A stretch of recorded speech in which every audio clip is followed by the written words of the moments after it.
Bueno, pues muchas gracias a Jesús Pámpano y a Helado de Sanabria por parte de la Dirección General de Industria.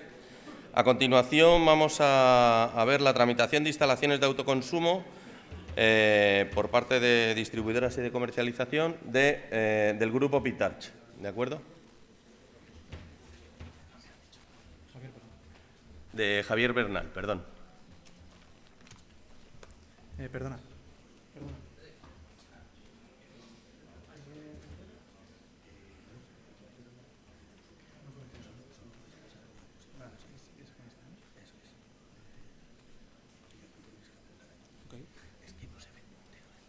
Perfecto. Bueno, nada, pues nada. Buenas tardes. ¿Se escucha? Buenas tardes. Como comentaba, soy Javier Bernal. Ahora mismo dentro del grupo Pitarch estoy en la dirección del área de distribución. Agradecer a la Dirección General la invitación que nos han realizado y bueno, me comentaban de qué quieres hablar, de qué puedes hablar. Me enseñaron un poco las jornadas de que iban y demás, que bueno, este punto puede ser interesante porque no se toca nunca en ningún lado, no se toca en ningún otro sitio. Es, como decía a lo mejor ahora Jesús, es un poco opaco para el usuario final, para los ingenieros, instaladores y demás.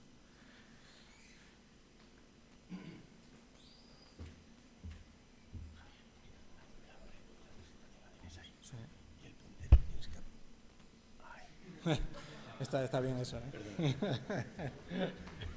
Muchas gracias. Disculpa, que ha sido culpa mía.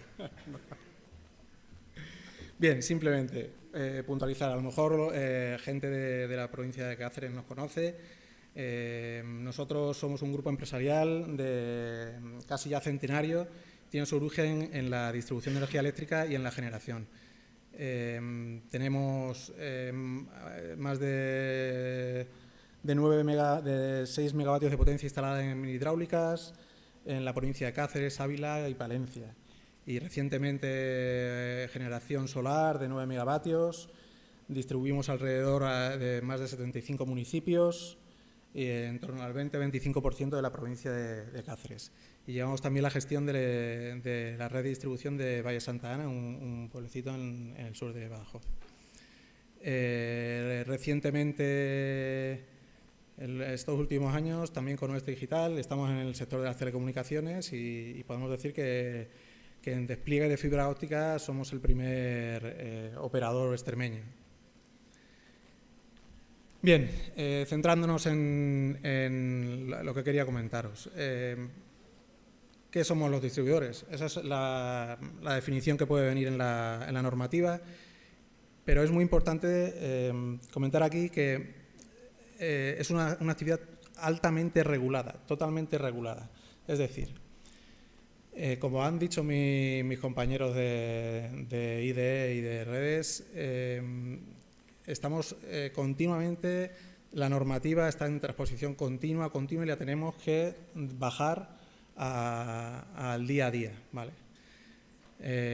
Asimismo, no tenemos un beneficio adicional con todo esto, es decir, tenemos que ser facilitadores, ¿vale? ¿Cuántas empresas operan en Extremadura? Os pongo un ejemplo, no sé si las conocéis algunos, simplemente para que las que conocéis normalmente van a ser las asociadas en AELEC, a lo mejor las de CIDE las conocéis menos, pero por ejemplo, para que tengáis una idea, en Miajadas está Laura Otero, o en Don Benito el grupo Félix González, y así hay 18 distribuidoras más que operan en Extremadura. ¿Qué retos operativos tenemos con el autoconsumo? Pues la verdad es que se abre un marco enorme. O sea, ahora mismo, también lo estaban comentando mis compañeros, estamos aprendiendo todos juntos. La bidireccionalidad ahora mismo que suponen las redes antes no existía, o muy poco. Había generación puntual y demás. Ahora mismo esa bidireccionalidad, esos problemas que nos estamos encontrando en el día a día con las instalaciones de autoconsumo hacen que tengamos que apostar por la digitalización, y eso lo habréis oído muchísimo en todos estos años, en los últimos años, ¿no? La digitalización de la red y demás. Pues todas vienen enfocadas por este sentido, ¿no? Tenemos que adaptarnos a nuevos agentes que aparecen en el sector. Tenemos problemas el día a día, por ejemplo, con el tema de ruidos de los inversores. Parece una tontería, pero desde el punto de vista de telecomunicación, el contador con nuestro sistema se comunica por la red eléctrica. Pues aparecen problemas de comunicación en esa red a causa de los inversores, son elementos de potencia. Tenemos problemas de sobretensiones en la red. ¿Cómo puede ser un problema de sobretensión por una generación? Si el que tiene que controlar la tensión es el distribuidor, pues se produce. Es un efecto que se produce técnicamente por la falta de demanda, de falta de consumo en la red. No solamente en la red del autoconsumidor, sino en la red a la que se está conectado. Entonces, aquí vamos a tener que aprender todos juntos y seguramente tengamos que llegar a poner una serie de limitaciones a ese tipo de gestiones. Digo, no limitaciones desde el punto de vista administrativo, sino técnico, a lo mejor puntual, de que el inversor hay que corregir la tensión de referencia para que pueda estar continuamente vertiendo sin problemas. Bien, y después la otra parte serían los retos administrativos. ¿Qué os voy a decir? Madre mía, lo que tenemos encima de hacer su conexión, de la administración con el tema del registro de instalaciones y demás.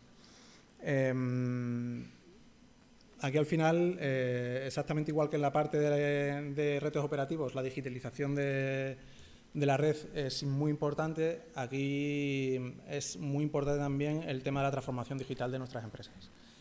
Ahora mismo tenemos que gestionar, como veréis ahora, una cantidad de flujos de ficheros electrónicos que empieza a asustar. O sea, para que os hagáis una idea, en nuestros 65.000 puntos de suministro gestionamos en 2022 en torno a 28.000 solicitudes de comercialización, de comercializadora hacia la distribuidora. Eso quiere decir que uno de cada 3 suministros ha requerido una comunicación con la distribución, ¿vale? Entre comercialización y distribución.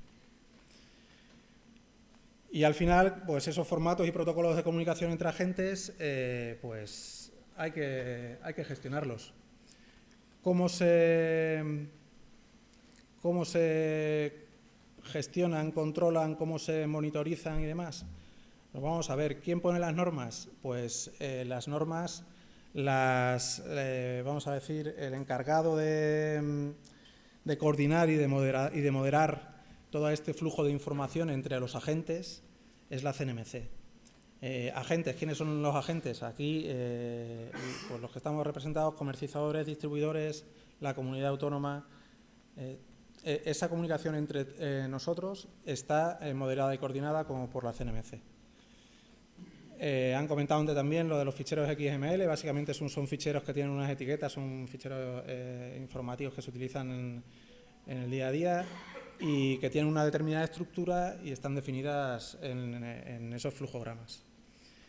He puesto ahí las versiones de las que vienen los flujogramas. Vamos a decir que están en continua evolución. Ya veis ahí los dos últimos, que es 2019-2022. Y no empiezan en 2015. Realmente esto empieza con la OXUM, que era la Oficina de Cambios de Suministrador. A partir de julio del 2009, todos los suministros pasamos a ser consumidores cualificados. Antes de julio de 2009 podíamos tener 5 o 10 consumidores cualificados. Se podían contar con los dedos de la mano. A partir del 1 de julio de 2009 todo el mundo pasó a ser un consumidor cualificado, es decir, estuvo comercializado por una empresa comercializadora, estuvo gestionado por una empresa comercializadora. Y a partir de ahí dice, bueno, ¿y ahora qué? Tendrán que hablarse el distribuidor y el comercializador. Y supongo que todos en mayor o menor medida hemos sufrido esa falta de comunicación o esa comunicación que no es la adecuada. Lo han comentado también mis compañeros, la última versión de la CNMC, que se aprobó en julio de 2022, tenía 6 meses para su aplicación y se debería haber implantado totalmente el 30 de enero. Y no ha podido ser. No ha podido ser porque la cantidad de diferentes posibilidades, configuraciones del autoconsumo no ha llegado a los agentes a poder desarrollarlo. Y ha habido una implantación parcial. O sea, ahora mismo está implantado parcialmente. Hay en la CNMC hay 2 grupos de trabajo, un grupo de trabajo 1 que sería más normativo y un grupo de trabajo 2 que sería técnico. Todo esto que os estoy contando entiendo que nos va a impactar en vuestro día a día, pero creo que es razonable que lo supierais para saber dónde pueden estar los problemas. Y esa versión 3.0 se aprobó precisamente para dar cabida al Real Decreto 244 de 2019 con todas las posibilidades. ¿Qué problemas ha habido para, bueno, aparte de la implementación técnica, que era demasiado para llevarlo por los agentes? Caben situaciones en las que el autoconsumo colectivo, por ejemplo, puede estar un CUPS en un suministro en la red de IDE y un suministro en la red de eléctrica especial de distribución, por ejemplo. Ahora mismo no hay ningún tipo de solución a esto. Se está trabajando en ello y es esa versión la que lo pondrá. Es decir, tendremos que comunicarnos entre todos. Todos esos son los procedimientos que están regulados en esos flujogramas. Yo supongo que, pues igual, pues todos habréis pensado, coño, y yo si contrato con Iberdrola clientes, que es mi comercializadora, ¿cómo llega todo esto a la distribuidora? Pues llega a través de estos ficheritos, ¿vale? En concreto, ese alta sería con una 3, que es el alta de punto de suministro. Hay procesos que son totalmente bidireccionales entre comercializador y distribuidor y otros que solamente los lanza el agente distribuidor, que son la facturación de peajes y cargos, notificación de cambios, como veremos que en el caso de los autoconsumos. Y aquí está cómo funciona realmente esta gestión. En el autoconsumo, centrándonos en el autoconsumo por debajo de 100 kilovatios en baja tensión, lo que estaban comentando antes Jesús y Eladio, ¿no? Nosotros, mediante el proceso 6047, conectamos en la sede electrónica de la Junta de Extremadura y nos descargamos la notificación. Esa notificación, al final, es un ficherito XML, como os he comentado antes. Ese ficherito XML puede tener la estructura que os indico ahí a la derecha, ¿no? Básicamente etiquetas y códigos que están regulados, como os he dicho, por la CNMC e indican qué es lo que hacer con esa solicitud. En el caso de la sede, nos descargamos un fichero A1 que metemos en nuestros sistemas y ya entre distribuidoras y comercializadoras gestionamos automáticamente las comunicaciones. Son servidores FTP que automáticamente están interaccionando entre sí. Se puede dar la casualidad que haya un fallo en la estructura del XML, estaría en una carpeta de error y viceversa, ¿no? Ahora mismo sí es cierto que teníamos un pequeño problema con la sede electrónica, no sé si que llevamos un mes ahí muy mal, ¿no? Estamos muy mal. Bueno, no, en principio, vale, es muy malo para ellos. Ya. No, pero bueno, ahí vamos a dar una noticia mala y una buena. La mala es que eso no va a funcionar hasta la fecha. La buena es, como decían también mis compañeros, que a partir del 30 de enero se levanta ese bloqueo que teníamos que esperar a la administración para que lanzara la comercializadora la solicitud. Ya la puede lanzar a partir del 30 de enero directamente. Eso es importante.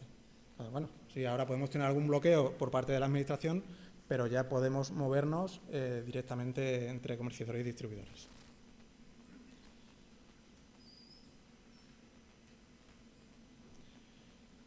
Y os traía unos ejemplos. Yo no quiero que esto se convierta, vamos, que sea ágil y que sea dinámico y que lo que os cuente os valga para algo, pero básicamente ese es el proceso que hacemos con el fichero A1 que hemos recibido de la sede electrónica.